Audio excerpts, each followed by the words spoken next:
നമസ്കാരം, welcome to വിനേസ് and tech classes.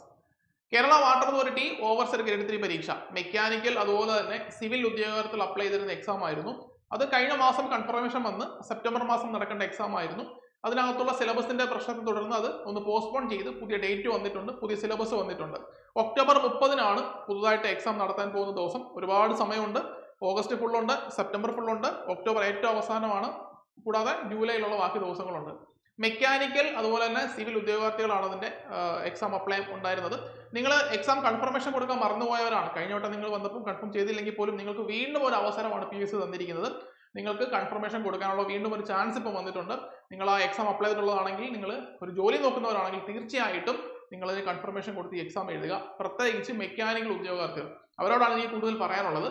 Mechanical ഉദ്യോഗാർത്ഥികൾക്ക് ഓവർസിയർ പരീക്ഷകളിലെ ഏറ്റവും കൂടുതൽ വേക്കൻസി വരുന്ന ഒരു പോസ്റ്റ് ആയിരിക്കും വാട്ടർ അതോറിറ്റി ഗ്രേഡ് 3 എന്ന് പറയുന്നത്.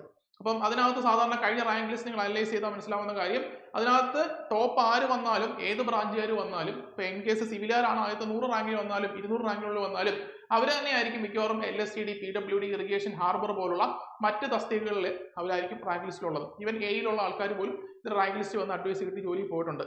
സോ അവരെല്ലാം തന്നെ മറ്റൊരു ഓപ്ഷൻ വരുമ്പോഴത്തേക്ക് വാട്ടർ അതോറിറ്റിയിൽ നിന്ന് അങ്ങോട്ട് മാറി മാറി പോവുകയാണ് ചെയ്യുന്നത്. അതുകൊണ്ട് തന്നെയാണ് കഴിഞ്ഞ തവണ ഇത്രമാത്രം അഡ്വൈസുകൾ പോയത്. നിങ്ങൾ നോക്കി അഡ്വൈസിന് എണ്ണം നോക്കി കഴിഞ്ഞാൽ ഒരിക്കലും ഒരു മെക്കാനിക്കൽ ഉദ്യോഗാർത്ഥിക്ക് സ്വപ്നം കാണാൻ പറ്റാത്ത അഡ്വൈസുകളാണ് വാട്ടർ അതോറിറ്റി ഗ്രേഡ് 3 കഴിഞ്ഞ തവണ നടന്നിട്ടുള്ളത്.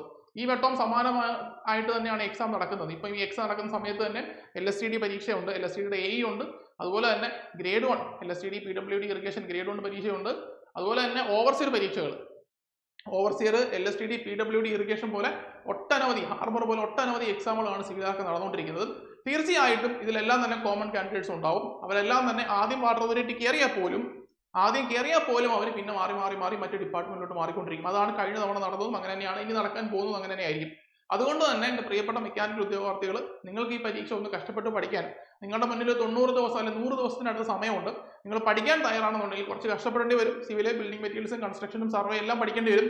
എങ്കിൽ പോലും നിങ്ങളൊരു 100-നുള്ളിലോ അല്ലെങ്കിൽ 100 താഴെ ആയാലും ഈവൻ 200 താഴെ ആയാലും ഒക്കെ തന്നെ ആ ഒരു റേഞ്ച് വന്നാൽ പോലും നിങ്ങൾക്ക് അഡ്വൈസ് കിട്ടാൻ സാധ്യതയുള്ള ഒരു പോസ്റ്റാണ്. അതുകൊണ്ട് നിങ്ങൾ ഈ ഒരു അവസരം ഒരിക്കലും നശിപ്പിച്ച് കളയരുത്. വളരെ മികച്ചൊരു അവസരമായിരിക്കും എന്നുള്ളത് നിങ്ങൾ വീണ്ടും വീണ്ടും ഓർമ്മിപ്പിക്കുകയാണ്. ഒരു മെക്കാനിക്കൽ ഉദ്യോഗാർത്ഥി എന്തുകൊണ്ട് വാട്ടർ അതോറിറ്റി ഗ്രേഡ് 3 പഠിക്കണമെന്ന് ചോദിച്ചാൽ, ഇത്രയും വേക്കൻസി നടക്കുന്ന അല്ലെങ്കിൽ ഇത്രയും അഡ്വൈസ് നടക്കാമെന്ന് മറ്റൊരു പോസ്റ്റ് മെക്കാനിക്കൽ ഇല്ല എന്നുള്ളത് തന്നെയാണ്, ഒരു ഓവർസിയർ പരീക്ഷയോട് ഇല്ല എന്ന് തന്നെയാണ് നമുക്ക് പറയാൻ പറ്റുന്നത്. രണ്ടാമത്തെ റീസൺ എന്ന് പറഞ്ഞു കഴിഞ്ഞാൽ, വാട്ടർ അതോറിറ്റി ഗ്രേഡ് 2 എക്സാമും ഇതേ ക്വാളിഫിക്കേഷൻ ഉള്ള എക്സാമാണ്. അതിന്റെ റാങ്ക് ലിസ്റ്റും ഏകദേശം 2 വർഷം കഴിഞ്ഞ റാങ്ക് ലിസ്റ്റ് ആണെന്നാണ് ഞാൻ മനസ്സിലാക്കുന്നത്. അതിന്റെ നോട്ടിഫിക്കേഷനും വേണമെങ്കിൽ വരാം. അതിപ്പോൾ ഇന്നോ നാളെ വരുമെന്നൊന്നും പറയുന്നില്ല, അതിൻ്റെ വരാം. അതിനകത്തും മെക്കാനിക്കലും സിവിലും ആയിരിക്കും. നിങ്ങൾ ഈ പഠിക്കുന്ന ബിൽഡിംഗ് മെറ്റീരിയൽസ്, അതുപോലെ ബിൽഡിംഗ് കൺസ്ട്രക്ഷൻ, സർവേ, അതുപോലെ എസ്റ്റിമേഷൻ പോലുള്ള സബ്ജക്റ്റ് എല്ലാം തന്നെ ആയിരിക്കും ആ എക്സാമിന് വരാൻ വേണ്ടി പോകുന്നത്. സോ നിങ്ങൾ പ്രിപ്പയർ ചെയ്ത് കഴിഞ്ഞാൽ ആ എക്സാമിന് നിങ്ങൾക്ക് പഠിക്കാൻ വേണ്ടി പറ്റും. ഇനി നിങ്ങൾ BTech ഒക്കെ ഉള്ള ആളാണെന്നുണ്ടെങ്കിൽ വാട്ടർ അതോറിറ്റി AE എക്സാം വിളിക്കും. വാട്ടർ അതോറിറ്റി AE എക്സാം വിളിക്കുമ്പോൾ നിങ്ങൾക്ക് ഈ ബിൽഡിംഗ് മെറ്റീരിയൽസ് വേണം, നിങ്ങൾക്ക് ഈ സർവേ വേണം, അതെല്ലാം സിലബസിലുള്ളതാണ്. അതൊക്കെ ഓർത്ത് നിങ്ങൾ ഒന്ന് മെനക്കെട്ടിരിക്കാമെന്നുണ്ടെങ്കിൽ വളരെ മികച്ചൊരു അവസരമായിരിക്കും നിങ്ങൾക്ക് ഇപ്പോൾ വന്നിരിക്കുന്നത്. കൃത്യമായിട്ട് ഈ അവസരം വിനിയോഗിക്കാൻ നിങ്ങൾ ശ്രമിക്കുക. നിങ്ങൾ ഇനി ഒരു സിവിൽ ഉദ്യോഗാർത്ഥി ആണെങ്കിൽ പോലും നിങ്ങൾക്ക് കിട്ടാവുന്നതിൽ വെച്ച് ഏറ്റവും അഡ്വൈസ് നടക്കാൻ പോകുന്ന ഒരു തസ്തികയായിരിക്കും ഇത്. നിങ്ങളെ സംബന്ധിച്ച്, സിവിലുകാരെ സംബന്ധിച്ചാലും LSTD ആണെങ്കിലും PWD, ഓവർസിയർ ആയാലും ഏതിനെക്കാട്ടിയും കൂടുതൽ അഡ്വൈസ് മിക്കവാറും ഇതിനായിരിക്കും പോകാൻ സാധ്യതയുള്ളത്. കാര്യം ആ മുകളിൽ കയറുന്ന ആൾക്കാർ നിങ്ങൾക്ക് ഓരോ മറ്റൊരു അവസരം കിട്ടുമ്പോൾ ഒരു മാറി മാറി പോകുമ്പോൾ താഴോട്ടായിരിക്കും അഡ്വൈസ്. കഴിഞ്ഞ വട്ടത്തെ റാങ്ക് ലിസ്റ്റുകൾ നോക്കിയാൽ മനസ്സിലാവും, താഴെ നിന്നുള്ള ആൾക്കാരാണ് കൂടുതൽ ഇപ്പോൾ അതിനകത്ത് ജോലി ചെയ്തുകൊണ്ടിരിക്കുന്നത്. മുകളിലുള്ള ആൾക്കാർ, ഒട്ടുമിക്ക ആൾക്കാരും ഒന്നുകിൽ ഗ്രേഡ് 2 എക്സാം, കോമൺ എക്സാം ആയതുകൊണ്ട് ഗ്രേഡ് 2 മാറിയിട്ടുണ്ട്, അല്ലെങ്കിൽ മറ്റു ഡിപ്പാർട്ട്മെന്റിലോട്ട് പോയിട്ടുണ്ട്.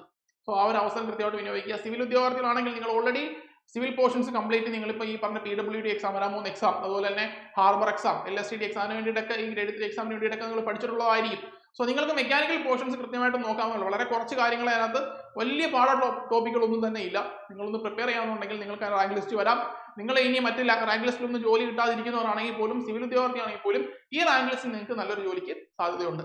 സോ നിങ്ങൾക്ക് അത് കൃത്യമായിട്ട് വിനിയോഗിച്ച് കഴിഞ്ഞാൽ വളരെ ഒരു നല്ല ഡിസിഷൻ ആയിരിക്കും നിങ്ങൾ ചെയ്യാൻ പോകുന്നത്. സ്കിപ്പ് ചെയ്ത് ഒരിക്കലും കളയരുത്. ഈ ഒരു എക്സാം ഒരിക്കലും സ്കിപ്പ് ചെയ്ത് കളയരുത്. അതുപോലെ ഒരു അവസരം പിന്നെ നിങ്ങൾക്ക് വരണമെന്ന് നിർബന്ധമൊന്നുമില്ല. സോ നമ്മളെ സംബന്ധിച്ചാണെങ്കിൽ ഇതിന്റെ ഒരു എക്സ്ക്ലൂസീവ് ബാച്ച് നമ്മൾ സ്റ്റാർട്ട് ചെയ്തിട്ടുണ്ട്. നിങ്ങൾക്ക് കംപ്ലീറ്റ് കോഴ്സ് വേണമെങ്കിൽ പഠിക്കാം, സിവിലും മെക്കാനിക്കലും വേണമെങ്കിൽ എടുത്ത് പഠിക്കാം. അതല്ല നിങ്ങൾക്ക് മെക്കാനിക്കൽ മാത്രം മതിയെങ്കിൽ അതിനുള്ള ഓപ്ഷൻ അവൈലബിൾ ആണ്. നമുക്ക് കംപ്ലീറ്റ്ലി പ്രീ റെക്കോർഡ് സെഷൻസ്, അതിന്റെ ഇനോട്സ്, exams, MCQ discussions, topic wise ആയിട്ട് എക്സാംസ് നമ്മൾ ഇനി സ്റ്റഡി പ്ലാൻ ബേസിൽ കണ്ടക്ട് ചെയ്യാൻ വേണ്ടി പോവുകയാണ്. സോ നമ്മളോടൊപ്പം ചേർന്ന് പഠിക്കാൻ താല്പര്യമുള്ളവർക്ക് താഴെ കാണുന്ന നമ്പറിൽ കോൺടാക്ട് ചെയ്യാം. അതുപോലെ തന്നെ ആപ്പ് ഡൗൺലോഡ് ചെയ്ത് ഡെമോ ക്ലാസ്സിൽ കണ്ടു നോക്കാനുള്ള ഓപ്ഷൻ അവൈലബിൾ ആണ്. എന്തെങ്കിലും ഫർദർ ഇതുമായിട്ട് ബന്ധപ്പെട്ട സംശയങ്ങൾ ഉണ്ടെങ്കിൽ താഴെ കാണുന്ന വാട്സ്ആപ്പ് നമ്പറിൽ കോൺടാക്ട് ചെയ്താൽ ഡീറ്റെയിൽസ് കിട്ടുന്നതായിരിക്കും. സോ മറ്റൊരു വീഡിയോയിൽ കാണാം. തൽക്കാലം നിർത്തുന്നു. Thank you.